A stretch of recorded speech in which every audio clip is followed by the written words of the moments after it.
And then it's My name's Beck Brada is our makeup designer, makeup artist, and we've worked with her since our YouTube days. How the boys work, everything's based in realism. So it's about making these people look like someone you see on the street.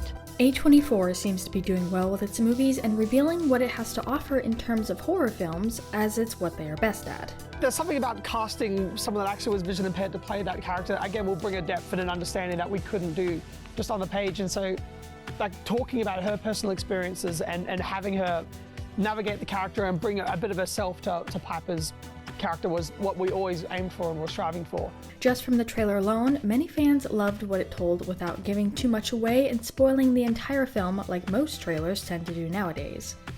My name's Jonah Wren Phillips, and I'm playing Oliver. So I don't have to learn any lines, which makes it easier. Jonah's put himself through what his character goes through, and his character had to experience it once. Today we're going to take you behind the scenes of Bring Her Back and even a deleted scene. Oliver is looked after Larry on the whole. Jonah is a great kid. He's got a natural look. He used to have long blonde hair, a bit surfy. We've shaved it all off. First of all, what they had to do was the life cast, so they had to do a head cast, ear cast, tongue cast, body cast, arm, fingers. But before we get into more of these moments, today's trivia question: what was A24's first film release? Leave your guesses in the comments down below and stick around till the end of the video to find out if your answer was correct. See, we've got that softness in the neck. Yeah. So it's just that natural, dead kind of feel. Both teams are incredibly clever. They've come up with some pretty insane rigs on this job. We're working with a lot of children. The film follows Piper, Sora Wong, and Andy, Billy Beret, as they discover that something strange is going on at their new foster home. Sally Hawkins brilliantly plays Laura, who seemingly takes them in out of the goodness of their heart, but when it is revealed she is diving into occult practices to try to bring her deceased daughter back, things get terrifying. We start with a live cast or a scan of the actor, which we then proclaim to. We retouch all the detail of the character's face, sharpen up lines, add the pore texture, make a silicone mold, and then we'll go through a process to basically replicate the head in silicone. We put hair into his head. The most violent looking scenes are usually the most fun to shoot, Danny Filippo said. The entire table was laced with chocolate, so he enjoyed eating it. He was still munching on it between takes. Yum. Does that hurt? Nah.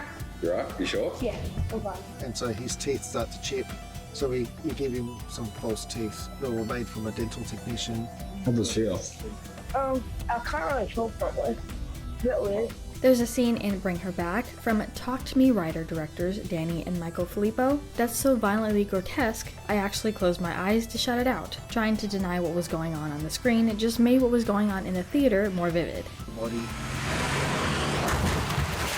Once we cut that hip, then we'll use the real Andy on the floor, on the ground, blood and guts.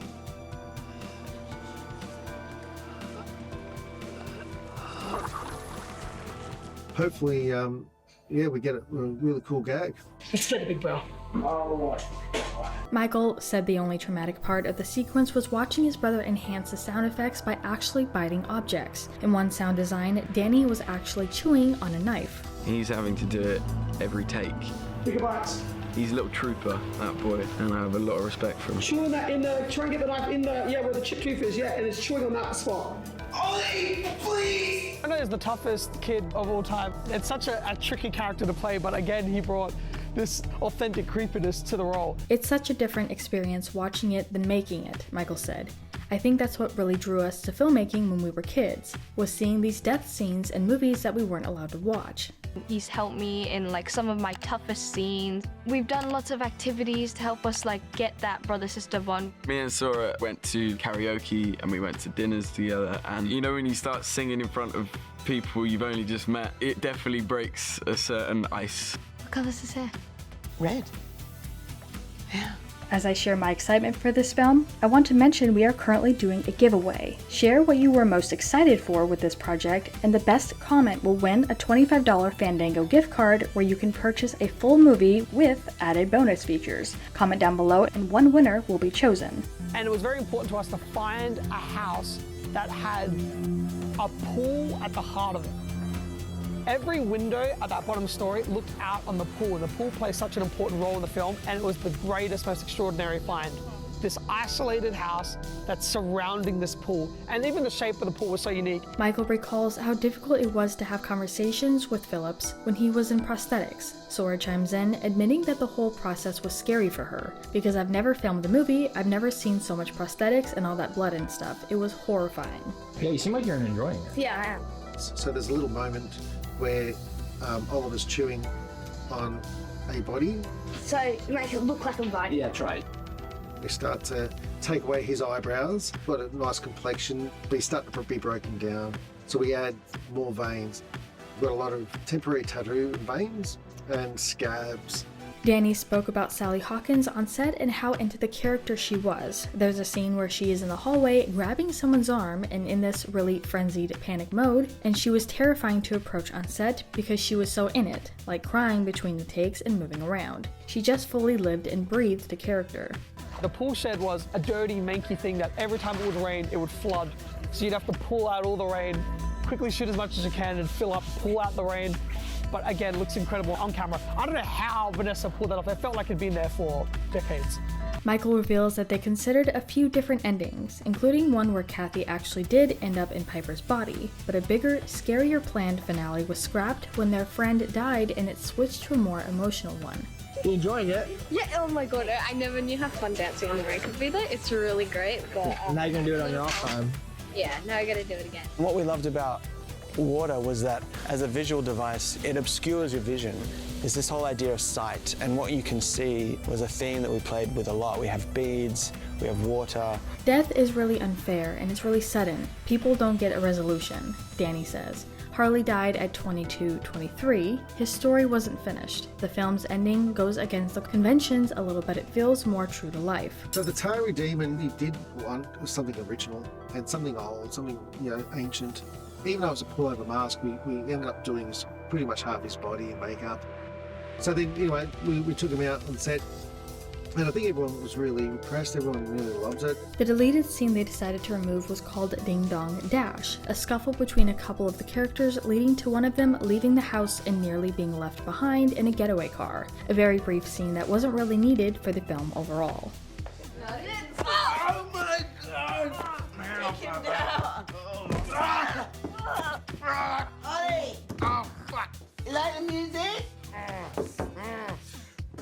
Good boy! Oh! She's dropping them elbows! Get off me! When is asking if a work pipe, you've got to use psychology. And as far as the answer to our trivia question, their first film was released in 2013, with a glimpse inside the mind of Charles Swan III. Tell I can drive. You can drive. Alright, okay, let's go. Shh! The light turned on. She's almost there. Drive! You little fuckers! But we wanted to turn this around to you guys. What do you think about all these moments? Which one was your favorite, and what was the best part of this movie? We know that the pool represents the drowning of this poor woman's daughter. I think as we went along, we sort of really got excited about the idea of having kind of like circular ideas throughout the film, and also we basically tiled the pool that was at the location. So we have this wonderful kind of circular pattern on the floor of the pool. Let us know what your thoughts are in the comments down below. Make sure you're subscribed with notifications on for more videos just like this. The hardest thing for us was trying to figure out how do we create a control with these elements that are very difficult to sort of even just when you're shooting normally. We built these giant rain machines that we could turn on and off that would cover the entire house when, at a flick of a switch. But we would sort of run into issues of massive amounts of water that we needed control. That's it for today though. We'll see you all next time with a brand new video. Bye guys. Really lovely. Sora, you're going to start walking again after film. Olive, go to start walking and he'll stop you with grapefruit. Grapefruit, Piper. And as the water starts to rise and this sort of lovely kind of building of the crescendo of this film is that it is about the kind of rain and the water that's starting to build up.